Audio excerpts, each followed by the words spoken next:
Over 50? Can't sleep through the night? Drink this for instant deep sleep. Have you noticed how sleep changes after 60? Many people tell me the same story. Before, I would lie down, fall asleep immediately, and only wake up the next morning. Now I wake up in the middle of the night, almost always at 2 or 3 in the morning, and I can't get back to sleep. If this happens to you too, you're not alone. Research shows that more than 60% of people over 60 report some kind of difficulty maintaining continuous sleep. It's not laziness, it's not a lack of trying, and it's not just old age. There are real physical and emotional factors that make sleep more fragile as the years go by. And the curious thing is that in many cases, the solution is not strong sleeping pills or forcing yourself to go to bed earlier. Sometimes the key is something simple: what and when you drink before going to bed. Tonight, I want to show you how small changes in your nighttime hydration routine can reduce awakenings, improve sleep quality, and even make you feel more energetic the next day. No miracle cures, just practical strategies anyone can apply at home. There are 3 main reasons why so many people, especially after 60, lose sleep in the middle of the night. The first is a racing mind, that endless stream of thoughts that won't stop. Worries about health, family, bills, commitments, too much stimulation before bed, like the TV, the phone, or the news. The second is a restless body, sudden cramps, heavy legs, or restless leg syndrome, muscles that tighten because of mineral deficiencies or lack of movement. And the third is a sensitive bladder. Even a small glass of water can trigger the urge to wake up and go. The bladder becomes more reactive with age. Hormones that used to help you hold fluids at night drop. Each of these reasons has a different impact, but all lead to the same outcome. You wake up, you lose deep sleep, and it's hard to fall back asleep. Many people have the habit of drinking a glass of water before bed, believing it's healthy and helps cleanse the body. Hydration is essential, yes, but at night, plain water can become a trap. It doesn't bring calming nutrients. It doesn't help relax muscles. It doesn't warm the body, and worse, it goes straight to the bladder. The result? A wake-up call in the middle of the night. And once you get out of bed, it's not the same when you lie back down. This doesn't mean you should avoid drinking at night. The point is choosing the right drink at the right time in the right amount. To understand why this matters, let's remember what happens naturally in the body after 60. Melatonin, the hormone that regulates sleep, decreases gradually. Vasopressin, the hormone that helps hold fluids overnight, also drops, leaving the bladder more sensitive. Metabolism slows down, so food and drinks weigh more on the body, and the nervous system becomes more reactive to small changes, including stress. All of this together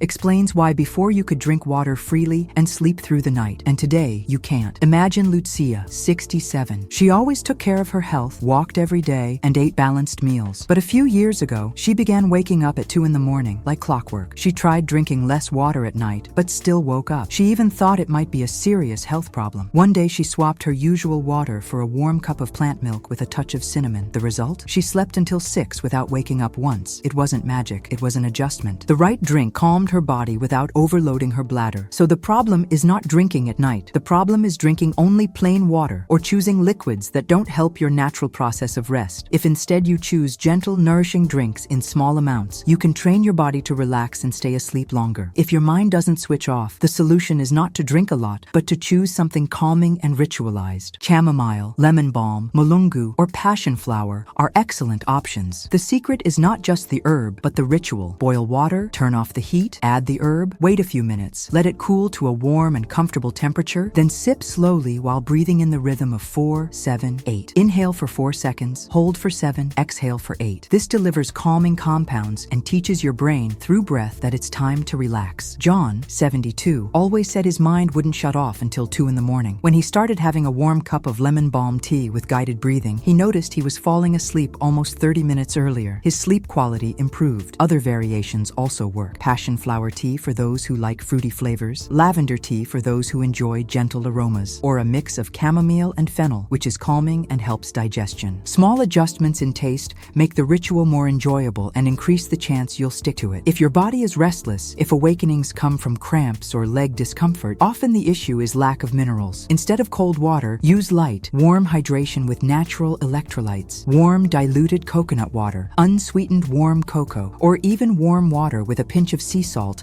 and a drop of lemon act as natural isotonic drinks. The ideal amount is half a cup, taken right after dinner, not immediately before bed. Helena, 64, had cramps almost every night. When she replaced her evening glass of cold water with half a cup of warm coconut water, she noticed improvement in just 3 days. Adding magnesium-rich foods to dinner, like spinach, pumpkin, or seeds, made it even better. If you prefer creamier options? Try pure cocoa powder in warm oat milk. It's a tasty way to boost magnesium and provides comfort before bed. Another variation is warm mashed banana with a little plant milk, rich in potassium and great for muscle relaxation. If the bladder is the problem, the key is drinking less volume but with more density. Choose drinks that are thicker and more nourishing. Warm plant milk with cinnamon, clear gelatin dissolved in warm water, or a light broth of bones or vegetables. These liquids stay longer in the tissues and don't run straight to the bladder. The trick is to drink 60 to 90 minutes before bed and use the bathroom right before lying down. Antonio, 70, always woke at 3 a.m. to urinate. He replaced plain water with half a cup of warm oat milk with cinnamon,